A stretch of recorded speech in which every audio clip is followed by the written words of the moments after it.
Hi everyone, week 45, and it's a auction listing week for Brian McManus Real Estate this week, and we've got about 15 potentials on the list. We're just working through our stock, what we're bringing to the market, and so that we've got a bit of balance in there. But it's certainly going to look like a pretty extensive Christmas lineup on the 15th of December, and we're going to be setting off at about 11 AM and going through to about 3 PM by the looks of it. So pretty intense sort of auction, but the Christmas auctions are very successful. Buyers are out, they're ready to buy, and that's across the market now. It's been that way for about 2 months, I suppose. But in saying that, we're getting a lot of bidding, but we've got to set our reserves where the market is. It's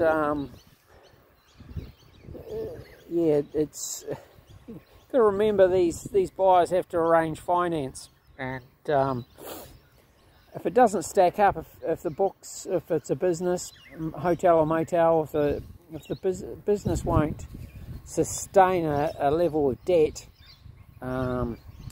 you just can't sell the property for that dream amount anymore. But anyway, that's another story. Now I'm going to deal with something a bit more light-hearted. That was just recently, Sunday night, was in the media, of course, block auctions. And I've had some interesting comments from peers and auctioneers, both stock and station, fresh fruit, the veggie auctions, and just the public about what transpired on the TV show. So I can't talk about the specifics in Victoria. We certainly wouldn't get away with what happened at all the five auctions, 4 or 5 auctions. From what I saw, we wouldn't get away with that in New South Wales. So, first things first, the contestants are not the vendors. That's the first thing to remember. So when the auctioneer on one of them went to get instructions from the contestant, that was, I don't know why, because the TV program or the business behind it, they're the vendor, not the contestant. The contestant is just a contractor, I imagine, but certainly not the vendor. Had no control over dropping the reserve. So that's the first thing. So it's not a normal auction. Second thing about the buyers. So what starts out as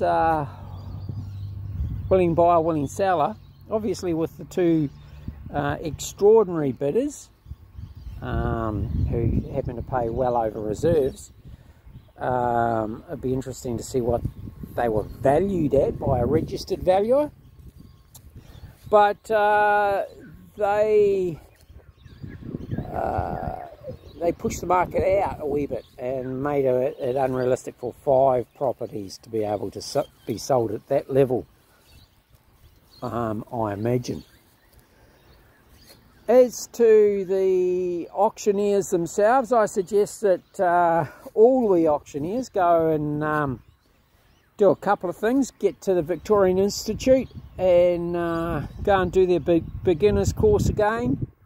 And also, if we used to go down to the Victorian Institute and do auctioneers courses way back in the 90s, so it just would always coincide. There was cricket on at the same time.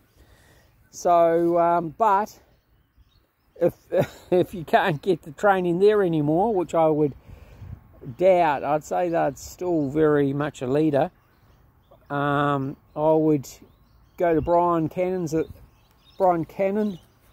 auctioneers training in Sydney under Think Real Estate. and work on two basics. And I'm pretty sure that not one of the auctioneers did it. State the bid and nominate the rise. So state the bid, $1 million, and I'm nominate the rise. I'm looking for a rise of $100,000. I have $1 million. I'm looking for a rise of $100,000. And that way, you take control. You don't have somebody giving you a 99-cent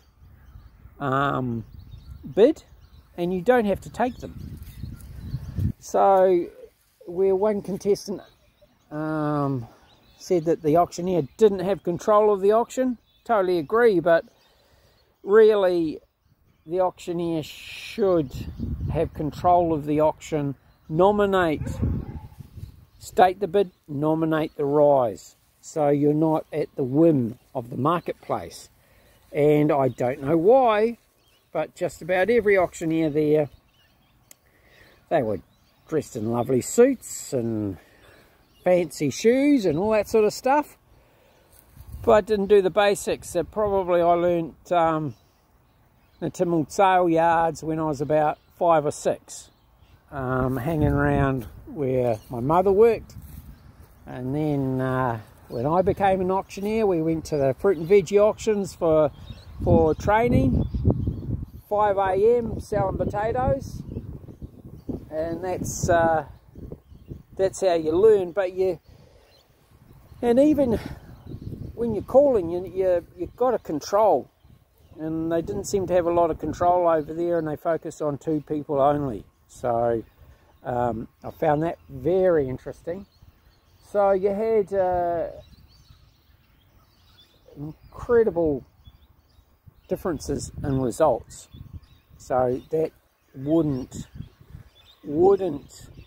happen in New South Wales, I don't believe. Certainly it wouldn't happen with normal training. And my auction experience in real estate, we used to have both Paul and Brian White come out from Ray White in Queensland. And in the 80s, 86, they used to come out and call our auctions. So they'd be running the business during the week, and their dad, Alan, used to send them out to call our auctions out to Springwood. They'd be out and calling $50,000, $60,000 house sales. So they were the auctioneers, and believe me, they would state the bid and nominate the rise. And I'm lucky to have met the now deceased Tony Fountain. He took me for a auctioneer's course in the 90s down in Melbourne, the beginners, intermediate and advanced Ray White auctioneer's course, which were, once again, of all the fellas you can put into your auction, state the bid and nominate the rise and keep control of the auction. So that's done and dusted. Believe me, that's not how the normal auction system works. Certainly wouldn't get away with it, I don't think, in New South Wales. The Office of Fair Trade wouldn't let that happen. And certainly the auctioneers in New South Wales, I think, may be of a higher quality than what we experienced on the TV. Once again, very hard to comment about another state. And of course it's edited. The contestants aren't the vendor. They can't change the reserve. So that was all rather interesting. Now back to reality in the marketplace. Well, we've got about 12, 13 days before cut-off for the Christmas auction on the 15th. As I said, it's we're looking for a variety of stock. We don't want too much of the same stuff going up at the same time. But in saying that, we've got quite a high level of inquiry at the moment. Cash buyers are there, but once again, your books have got to be certified by your accountant. You just can't give me your numbers on a spreadsheet on Excel and expect the bank to value them up. We've got pretty good independent valuer that'll come in, and he can come in and value the properties. So also got great insurance, Elders Insurance at Wagga, very good in the industry. So we're all set up for a great auction. If you're looking at getting your property sold on the 15th, well, I think if we sell under the hammer on the 15th of December, we're looking at settlement on Friday the 19th of January. So this will be your last Christmas, which is pretty exciting for those people with new ambitions for 2024. Give me a call, Brian, or email Brian at brianmcmanusrealestate.com, 040 297 0217, or if I'm out of area, 045 721 7925. You might be able to get me on that one. Send me a text or email, and I can get back to you at the end of the day when I'm back in coverage. All over the state at the moment. We're up the top, down the bottom, out west. We've got some fantastic properties coming to our Christmas auction, and would love to have your property in there as well. Just give your solicitor the heads up if you're thinking about it and you're going to get me out to list it. Give your solicitor a heads up so that we get that contract. We need the contract when we commence marketing. So everybody, I hope you enjoy Melbourne Cup Day and have a win on the horses. And let's get some exciting properties coming up. We've got, I think we've got about 6 already. We're looking at probably capping between 15 and 20 properties for the Christmas auction. So get in early. Big thing at the moment, the only thing holding us up are contracts. So get your solicitor, tell them you're coming to the market, and we'll get you signed up and get your marketing all sorted out. So we'll talk to you soon.